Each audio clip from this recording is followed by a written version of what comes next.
Hello friends, कैसे हैं आप सब। आज मैं बना रही हूँ मसाला करेले, जो कि बहुत ही अच्छे देखने में लग रहे हैं और खाने में भी बहुत ही टेस्टी हैं और बच्चों को भी ज़रूर पसंद आएंगे आप अगर इस तरह से बना के ट्राई करेंगे।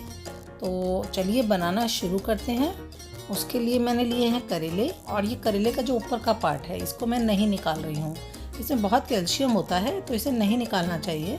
और इसको हम अच्छे से धो लेंगे और धो के हम इनको बारीक बारीक काट लेंगे। तो ये मैंने काट के रेडी किया है। जितना बारीक कटेगा उतने बढ़िया करेले बनेंगे। और उसमें मैं डाल रही हूँ नमक। 2 चम्मच मैंने नमक डाल के इनको मिक्स किया है।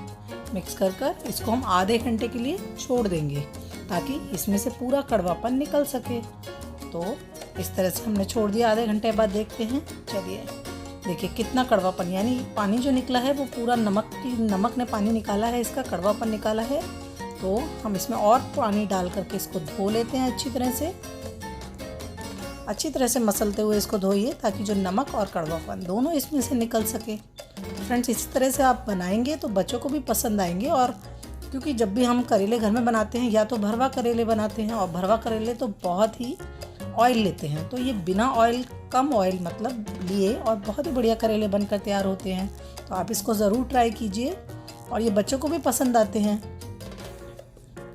तो ये देखिए इस तरह से अच्छी तरह से मसल के 2 बार मैंने इसमें पानी डाला है। 2 से 3 बार भी कर सकते हैं ताकि बिल्कुल कड़वापन निकल सके। हमें कड़वापन निकालने के लिए बॉईल करने की भी ज़रूरत नहीं है। अगर आपने बॉईल किया तो सारा उसका जो उसमें जो जितना भी पौष्टिक चीज़ें हैं वो भी बाहर निकल जाती हैं। तो हमें बॉईल नहीं करना है इनको। इसी तरह से धो के भिगो के और हमें कड़वापन निकालना है। ये हमारे कड़वापन निकल के करेले तैयार है। तो इसमें हम डाल रहे हैं ऑयल पैन में। पैन अच्छे से गर्म होने के बाद, यानी कि जब तेल इसमें हमारा अच्छे से गर्म हो जाएगा तो हम इसमें करेले डाल देंगे। ध्यान रखिए करेलों के साथ हमें कोई मसाला अभी नहीं डालना है। बहुत इजी और सिंपल वे में हम बना के सिखा रहे हैं। और साथ में ही प्याज डालना है। जिस टाइम करेले डालेंगे उसके साथ ही प्याज डाल देंगे। फ्लेम को हम हाई रखेंगे। हाई रखकर हमको 5 से 7 मिनट इसे अच्छे से पकाना है, भूनना है। तो जब तक कि थोड़ा सा ब्राउनिश कलर ना आ जाए, प्याज का चेंज हो जाएगा कलर, जब तक हम इसे अच्छे से पकाएंगे। ये देखिए हाई फ्लेम रखिएगा। जो थोड़ा बहुत पानी रह गया होगा वो भी इसमें से उड़ जाएगा। हाई फ्लेम पर हमें प्याज और करेले को पकाना है। अब हम इसमें मिला रहे हैं 1 चम्मच हल्दी पाउडर। हल्दी पाउडर मैंने इसमें डाल दिया है। साथ ही मैं डाल रही हूँ 1 चम्मच सौंफ। सौंफ की खुशबू बहुत ही अच्छी आती है करेलों में।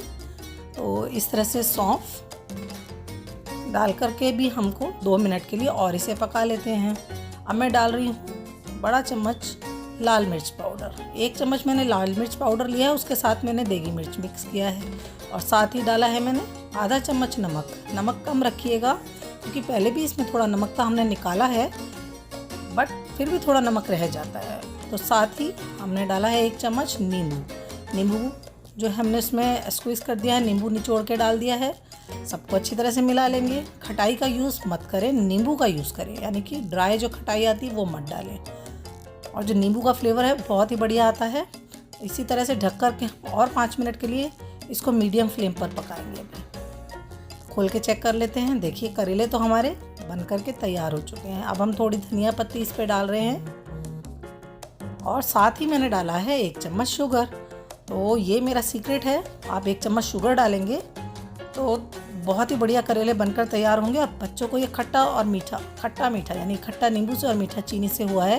खट्टा मीठा जो करेला है बहुत ही अच्छा लगता है। ज़्यादा शुगर नहीं डालनी, बहुत थोड़ा सा शुगर डालना है, ध्यान रखिए। अब कुछ लोग कहेंगे कि करेलों में शुगर डाल दिया, बट जो आप फ्राई करके और जो भरवा करेले बनाते हैं उसमें इतना ऑयल डालते हैं, उससे बेटर है आप 1 चम्मच शुगर डाल के और हल्का सा खट्टा और मीठा करेला बनाकर खाइए। आपको बहुत अच्छे करेले लगेंगे और बच्चों को बहुत पसंद आएंगे। मेरे बच्चों ने ट्राई किया, उनको अच्छे लगे, तो आप भी ट्राई कर सकते हैं। तो आपको मेरे करेले बनाकर कैसे लगे कमेंट सेक्शन में ज़रूर लिखिएगा। Thank you friends for watching my videos.